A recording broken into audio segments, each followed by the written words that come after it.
Menarik perhatian masyarakat.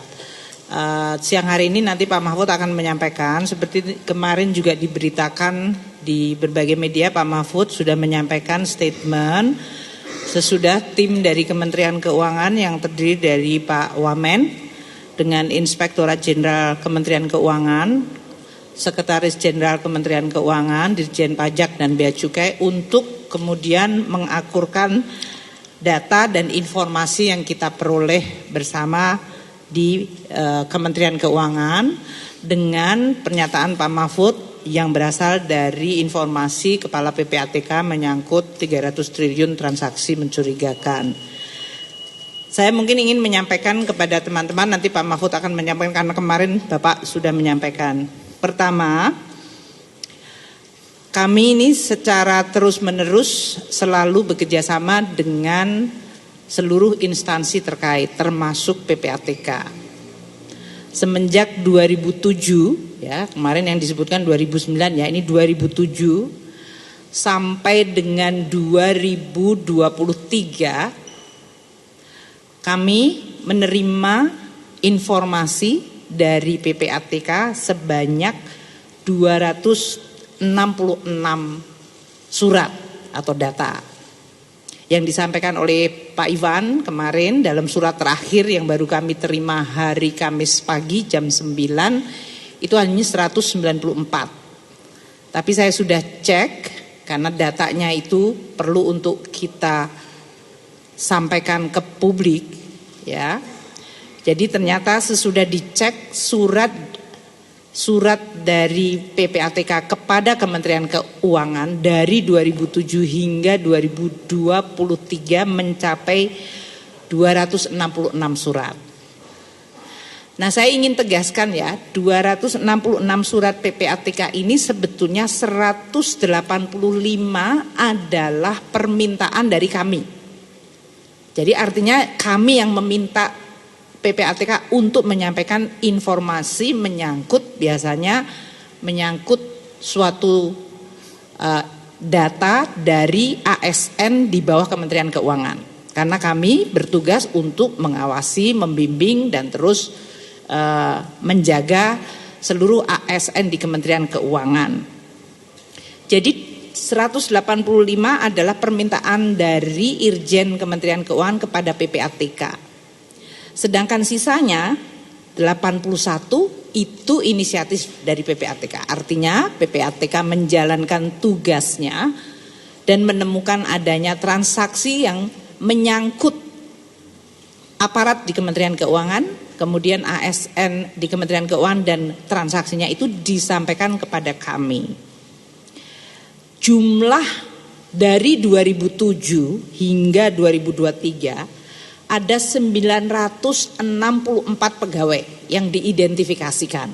Ini ya lebih dari 2007 hingga 2023. Supaya tidak kemudian seolah-olah kalau kita bilang rata-ratanya mungkin 60-an dari jumlah karyawan di Kementerian Keuangan itu pernah mencapai 80.000, sekarang ini 74.000. Jadi 964 itu akumulasi jumlah pegawai yang diidentifikasi oleh kami Kementerian Keuangan, Inspektorat Jenderal, atau yang diidentifikasi oleh PPATK. Dari surat-surat tersebut, kita telah melakukan tindak lanjut semuanya. Jadi kalau kemarin Pak Mahfud memberikan impresi seolah-olah tidak ada tindak lanjut, kami ingin meluruskan sore hari ini.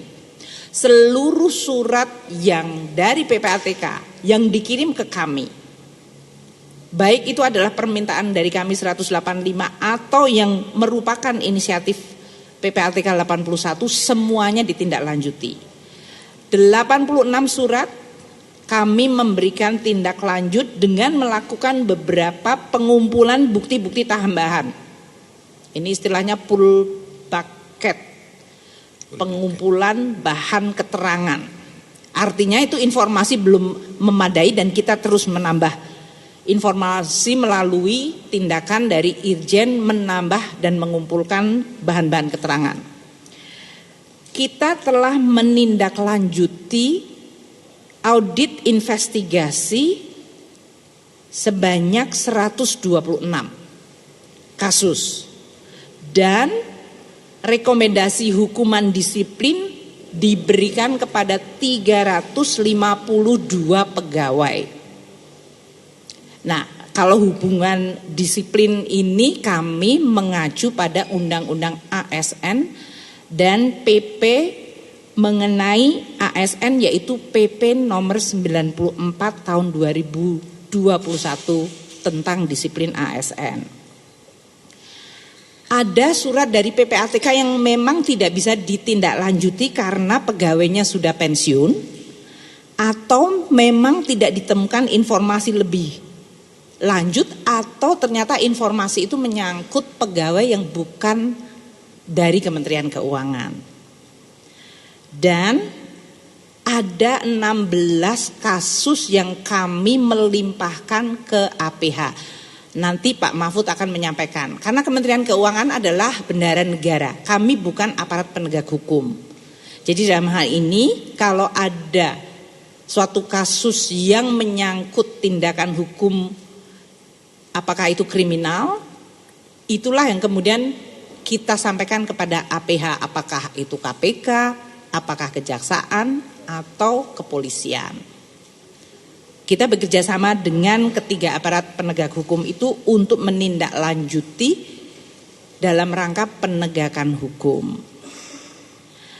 Saya sangat senang sekali, seperti yang saya sampaikan kemarin di Solo, bahwa berita mengenai pertama transaksi 300 triliun dan juga keinginan Pak Mahfud untuk meyakinkan bahwa Kementerian Keuangan di bawah kepemimpinan saya untuk melakukan tindakan yang konsisten. Saya sangat senang mendapatkan dukungan dari Pak Mahfud. Dan kami berdua ini selain kemarin ada di tim BLBI yang kita terus akan menjalankan ya Pak ya sampai akhir tahun ini.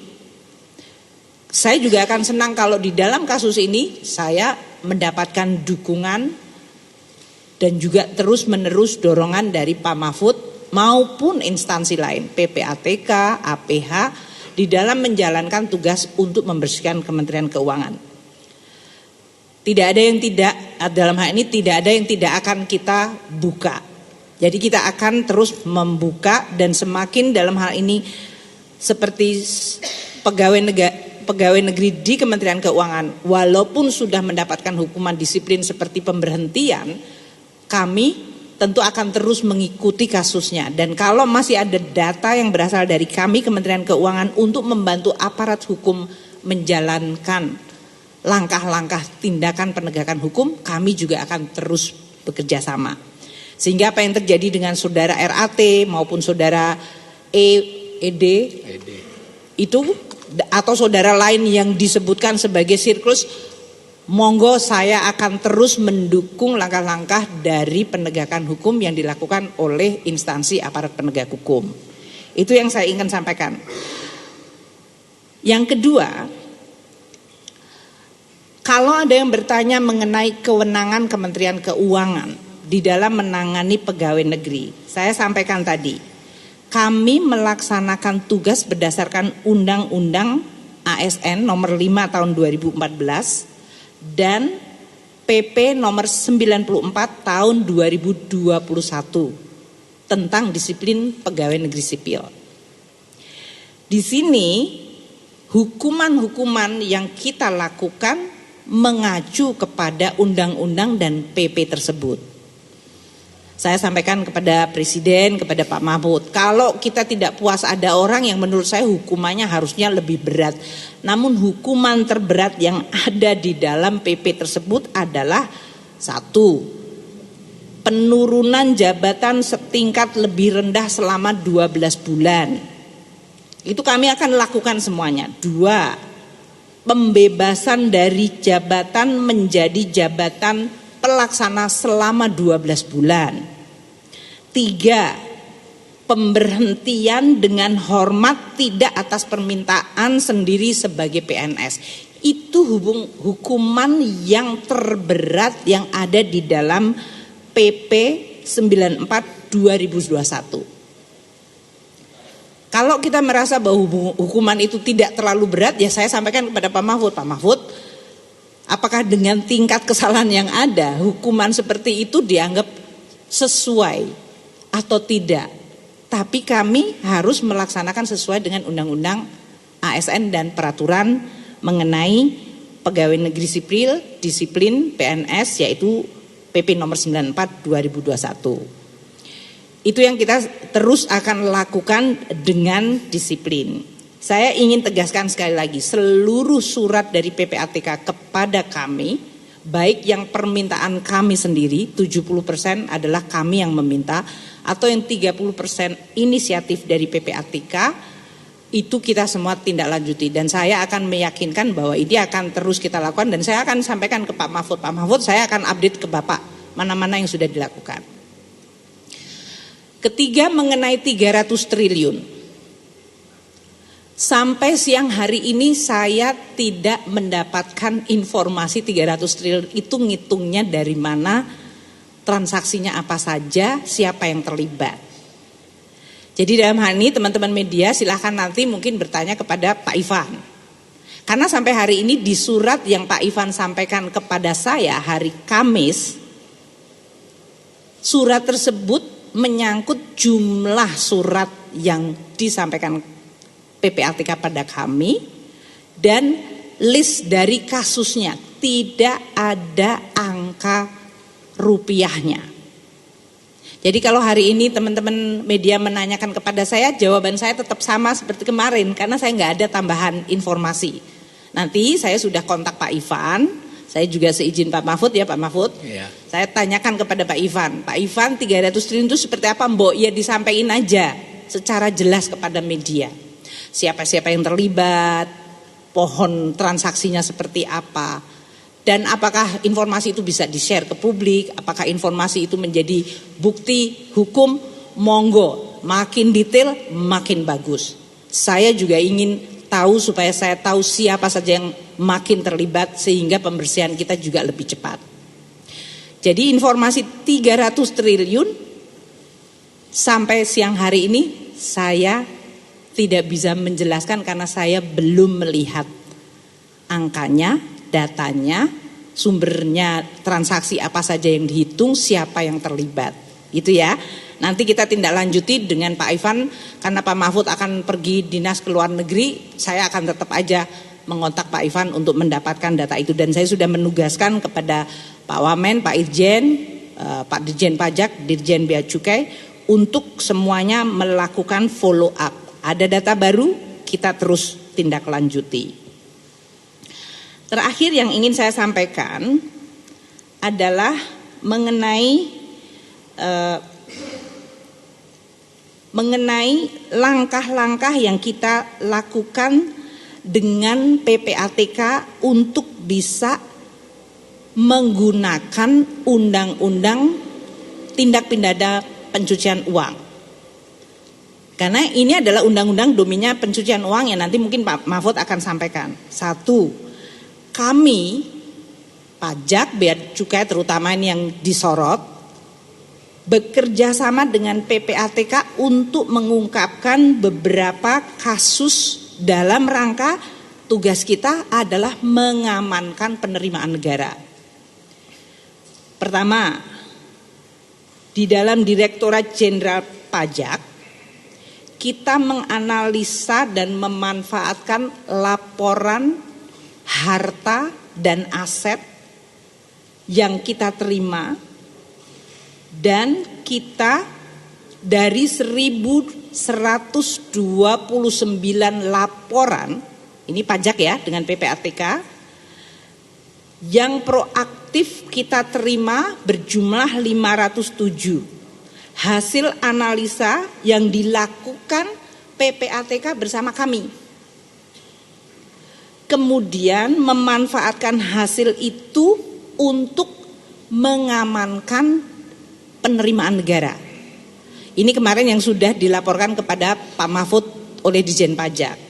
Kita sudah merecover 7,08 triliun rupiah yang merupakan penerimaan negara pajak dan penggunaan informasi mengenai pencucian uang untuk kemudian kita ambil sebagai hak negara. Jadi dalam hal ini menjadi salah satu bukti bahwa kami bersama PPATK untuk terus melakukan kerjasama. Untuk Bea Cukai kita juga lakukan yang sama, yaitu kita memberikan laporan dan PPATK melaporkan kepada kita. Untuk sebelum ke Pak Mahfud, saya ingin tegaskan keterangan tambahan terakhir. Banyak persepsi dan impresi kesan dari publik bahwa saya mendapatkan informasi lengkap dari PPATK. Katakanlah seperti kasus RAT. Kasus ini disampaikan oleh Pak Mahfud sejak 2013, informasinya ada. Tapi di kami, PPATK menyampaikan informasi baru 2019. 4 surat menyangkut saudara RAT, 4 surat dari PPATK.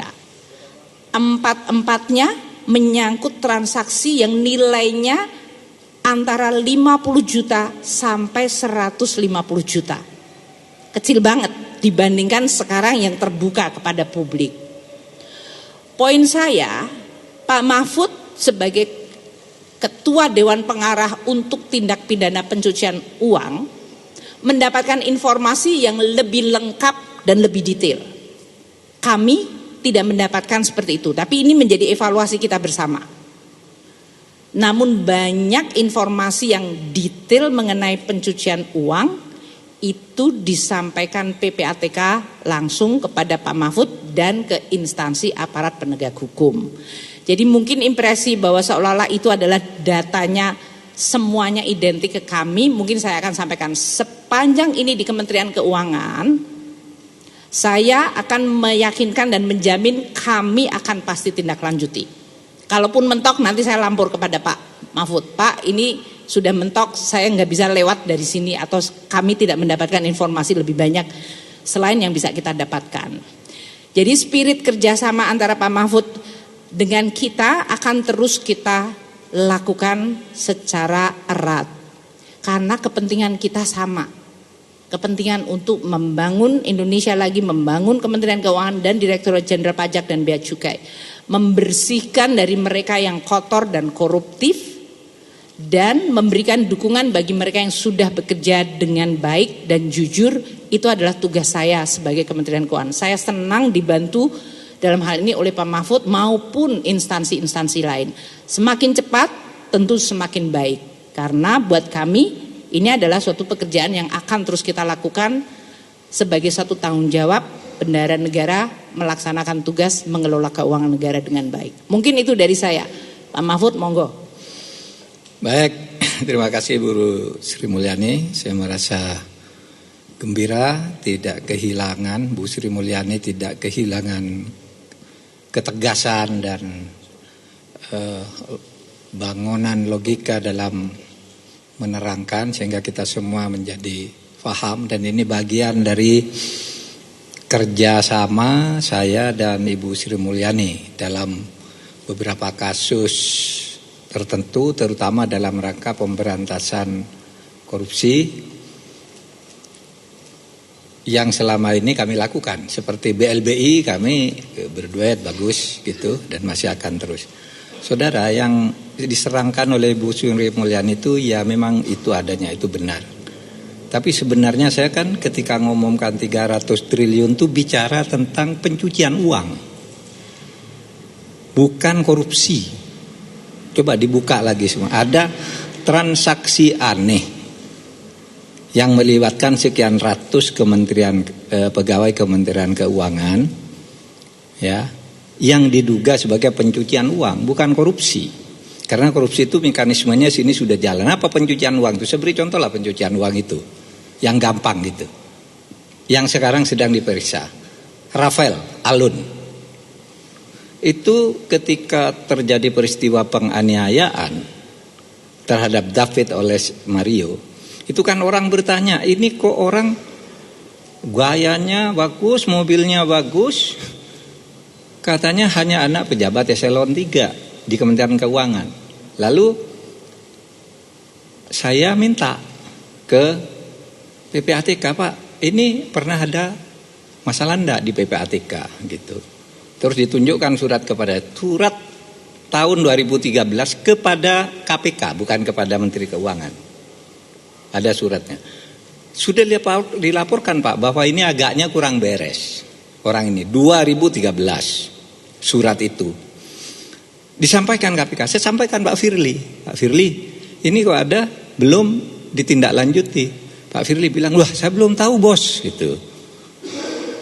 Sesudah itu saya kirim suratnya, ini buktinya bahwa sudah masuk surat ke KPK. Maka terus dipanggil kan, karena surat saya itu dan teriakan publik 56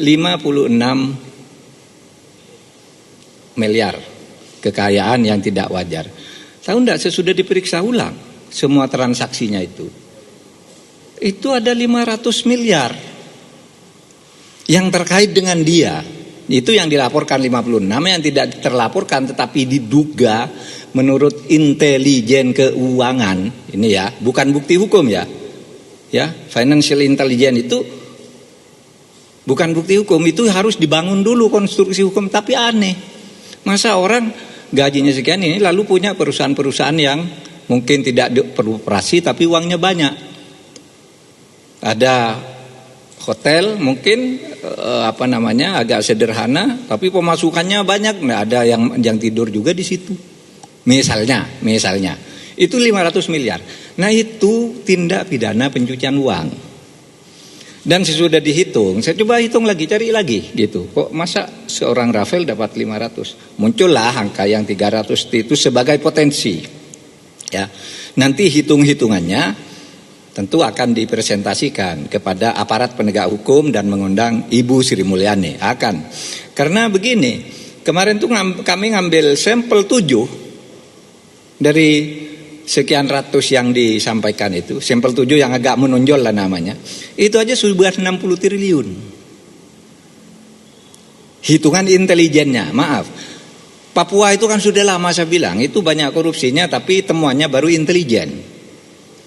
Nggak berani ditindak. Terus ayo kita ketemu juga akhirnya bisa diambil yang Papua itu. Itu kan banyak pencucian uangnya juga gitu.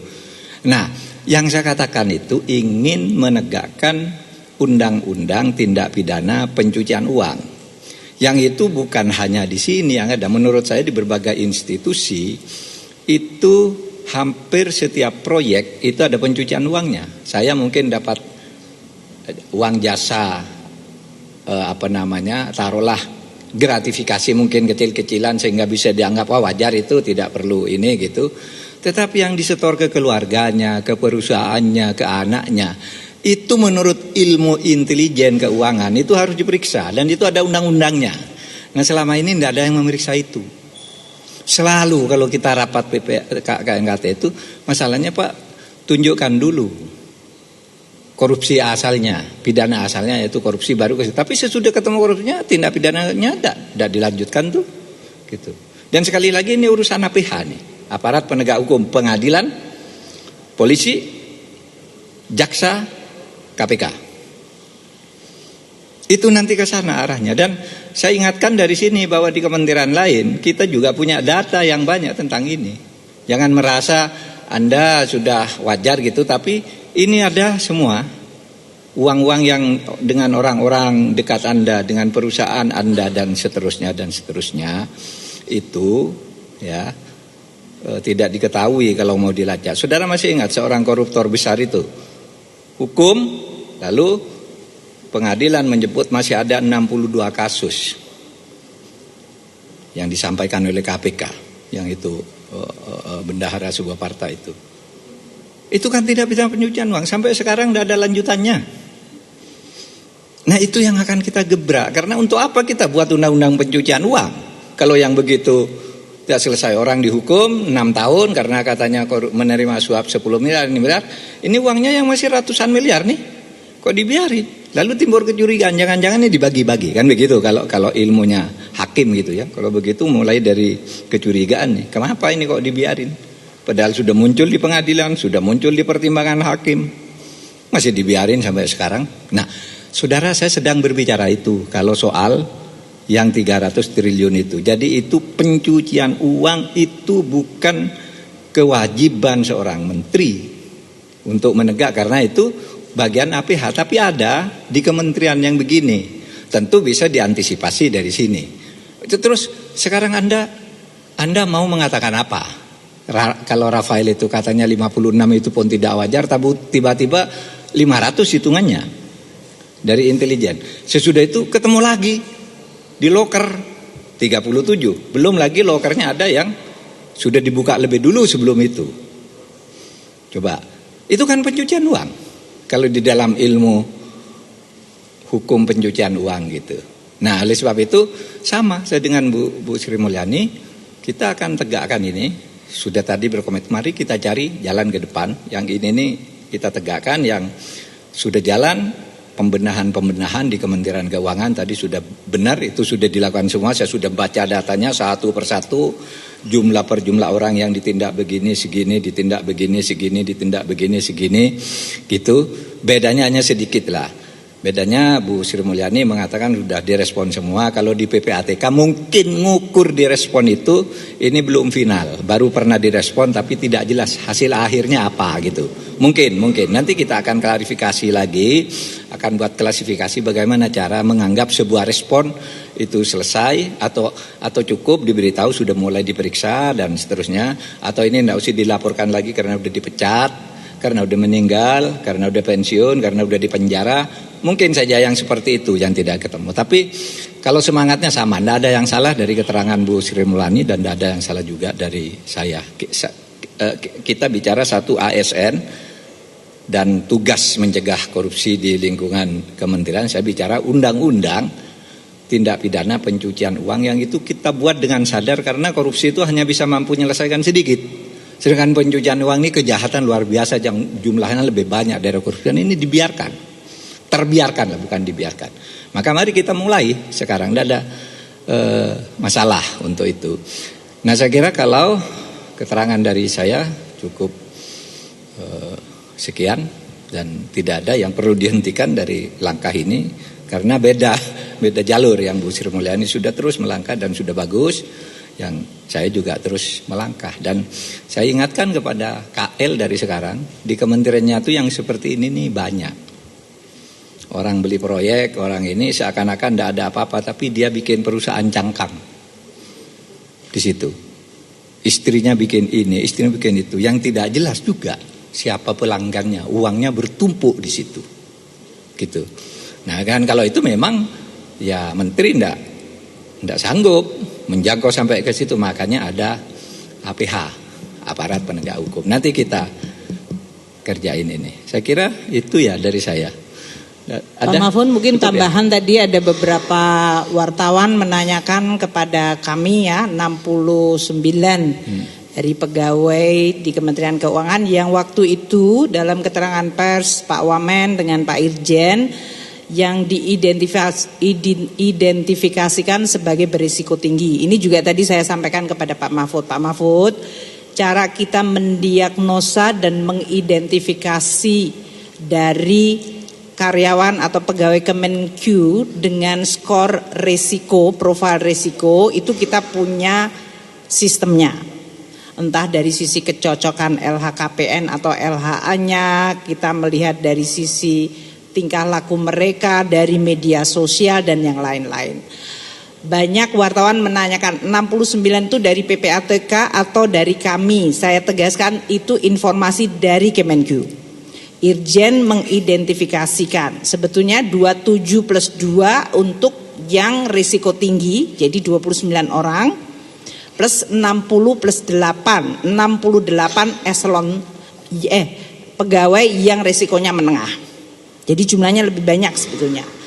Hari ini sudah seminggu ini Irjen kemudian makin memperdalam dan memanggil semua pegawai yang masuk di dalam profil risiko tinggi dan risiko menengah. Risiko rendah bukannya kita tidak perhatikan, tapi sekarang ini resource-nya sedang fokus kejar-kejaran dengan waktu tentunya. Karena masyarakat ingin tahu langkah proaktif dari Kementerian Keuangan.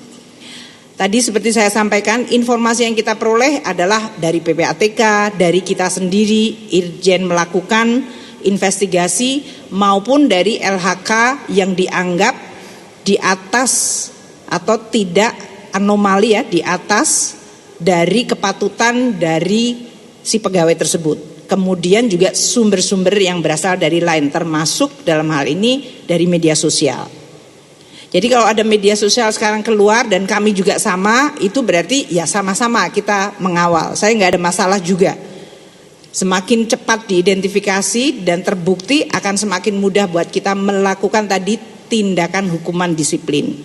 Jadi sampai dengan minggu depan, ya kemarin kan mulainya kita 1 minggu ini terakhir, plus minggu depan kita akan selesaikan seluruh investigasi tambahan terhadap semua pegawai yang masuk di dalam profil risiko tinggi maupun menengah, 69. Dan nanti Pak Irjen akan lapor kepada saya bagaimana data-data dan klarifikasi yang diperoleh. Kami tetap menggunakan praduga tidak bersalah karena yang harus kita lakukan berdasarkan undang-undang. Namun kami juga menggunakan azas kepatutan. Makanya di dalam berbagai komunikasi saya sampaikan, walaupun uang itu halal, kalau dianggap tidak patut oleh masyarakat bertindak seperti itu, kami dari Kementerian Keuangan juga minta seluruh jajaran Kementerian Keuangan untuk memperhatikan azas kepatutan dan kepantasan. Jadi saya tegaskan 69 adalah data informasi dari Kementerian Keuangan dan sedang dilakukan investigasi lebih lanjut. Nanti Pak Wamen dan Irjen akan menyampaikan laporan kepada publik mengenai hasil sesudah mereka melapor ke saya dulu. Jangan sampai lapor kepada Anda sebelum ke saya. Sama seperti kayak surat tadi, saya belum terima udah Anda semuanya udah dapat duluan gitu kan. Jadi saya mendapatkan supaya kita juga bisa satu langkah yang sama. Poinnya adalah seperti Pak Mahfud tadi sampaikan, saya berterima kasih kepada seluruh pihak, media, para netizen, semua pegiat, aparat penegak hukum, Pak Mahfud, PPATK, yang ikut membantu untuk membersihkan Kementerian Keuangan. Karena saya tahu ini adalah kepentingan seluruh bangsa dan negara. Jadi komitmen kita untuk membersihkan akan terus kita perkuat, dan sebagai transparansi akuntabilitas saya akan sampaikan keterangannya kepada media setiap kali ada perkembangan. Untuk langkah-langkah hukum yang dilakukan APH kami mendukung 100%. Kami akan terus mendukung dan mensinkronkan dengan apa-apa yang dilakukan dalam langkah penegakan hukum. Mungkin itu yang bisa saya sampaikan. Terima kasih kepada teman-teman media. Assalamualaikum warahmatullahi wabarakatuh. Oke, saya juga cukup. Gak ada, semua yang mau ditanya udah dijawab semua. Siapa yang mau tanya? Pak, Metro. Pak Syaha dari Metro, soal ini Pak, kemarin PPATK menemukan ada 37 M milik Rafael itu merupakan uang suap, itu tanggapannya gimana Pak? Itu buat Pak Mahfud sama untuk Ibu Sri Mulyani. Kan di Kementerian Keuangan ini ada whistleblower ya, sistem yang saling ngadu satu sama lain. Itu apakah sudah berjalan atau sebenarnya tidak efektif karena sekarang justru banyak yang kebongkar saat ini? Sekian, terima kasih.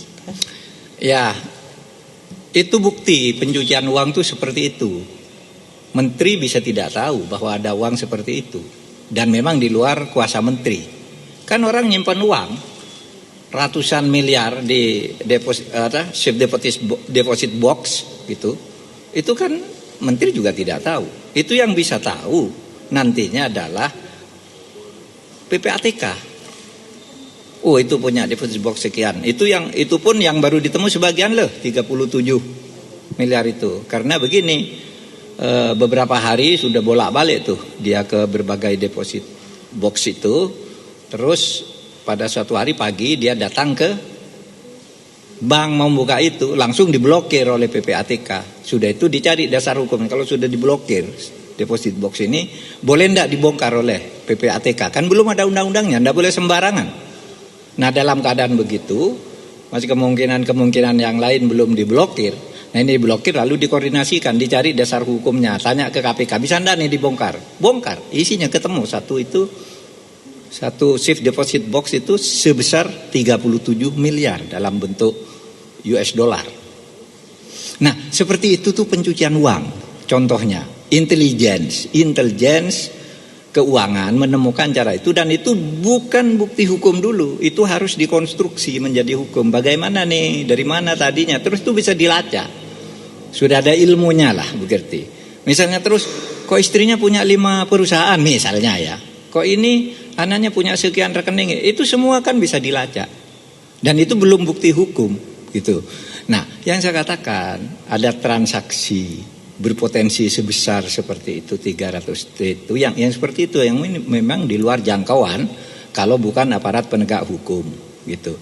Dan memang PPATK itu betul memberi laporan, tidak disampaikan ke Menteri Keuangan, ternyata itu 2013 itu memang ada ke KPK, dan KPK justru lalu bertindak karena saya tunjukkan nih loh Anda punya ini gitu, baru dipanggil gitu.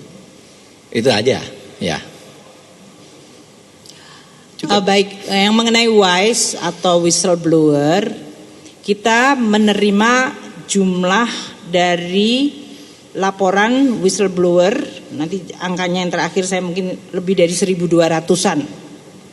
Dan itu kemudian kita akan verifikasi mana-mana yang merupakan whistleblower yang legitimate ya dalam hal ini, karena tidak semua aduan itu kemudian adalah menjadi sebuah kasus yang legitimate. Dan bagi yang sudah legitimate, maka kita akan melakukan langkah-langkah seperti yang tadi saya sampaikan. Yaitu pertama, men-score, mencocokkan dengan data resmi LHK atau LHKPN. Kemudian kita lihat SPT yang bersangkutan. Kemudian kita lihat profil keluarganya. Kita mencek media sosialnya dan apakah ini menyangkut sesuatu. Teman-teman ya media, kalau whistleblower nggak selalu seluruhnya korupsi, ada masalah kepegawaian, ada masalah pribadi yang bisa muncul kepada kita semuanya, tapi itu semuanya kita berikan apa yang disebut follow up secara kredibel bagi seluruh masukan atau informasi yang berasal dari whistleblowing system. Pak Irjen telah menyampaikan mungkin minggu lalu bahwa kita punya 3 line of defense dan kita akan review lagi 3 line of defense. Defense pertama adalah di tempat mereka kerja, atasan langsung, dan bagaimana unit tersebut melakukan identifikasi resiko. Yang kedua, kita punya line of defense yang disebut kepatuhan internal. Ini kebutuhan internal dan langkah-langkah yang kita lakukan dengan Irjen, berapa banyak orang yang kita berhentikan atau mendapatkan hukuman disiplin, memang kami tidak menyampaikan ke publik. Tapi kalau memang Pak Mahfud bilang, Bu, supaya publik percaya saya laporkan ke publik, ya monggo saja, saya nggak ada masalah. Ini adalah rambu-rambu hukum yang kita lakukan. Jadi berapa orang mendapatkan hukuman disiplin berat, berapa ringan, nanti dari Irjen akan menyampaikan kepada teman-teman media semuanya. Mungkin itu ya, tapi saya akan meyakinkan Anda semuanya yang menyampaikan kemarin juga ada yang bilang, oh Bu Sri Mulyani cuma omong doang, saya menyampaikan laporan, ternyata enggak. Ini ternyata staf saya sendiri yang membuat investasi dan kena tipu dari investasi bohong, yang disalahin saya. Investasi bodong ya dalam hal ini. Jadi banyak orang punya masalah keuangan itu semuanya bermuaranya seolah-olah ke kami gitu. Tapi nggak apa-apa, kita akan tangani saja setiap yang kita anggap kalau dia punya persoalan apa saja, dari mulai masalah pribadi, masalah perkawinan sampai masalah karir dan masalah korupsi, semuanya mengalir kepada kita dan kita akan terus lakukan berdasarkan aturan-aturan kepegawaian yang ada. Mungkin itu ya. Cukup salaman dulu Bu. Pak izin. Ada lagi pertanyaan, ya, udah jelas. Udah jelas semuanya. Udah ya.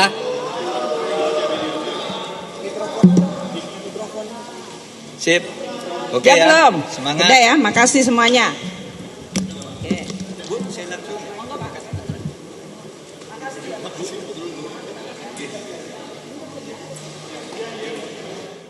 Baru saja kita mendengarkan keterangan pers yang digelar di Kementerian Keuangan. Ada Menteri Keuangan Sri Mulyani dan juga Menko Polhukam Mahfud MD yang menjelaskan mengenai keberadaan pengusutan 300 triliun rupiah yang diindikasikan merupakan transaksi jumbo fantastis di Kemenq.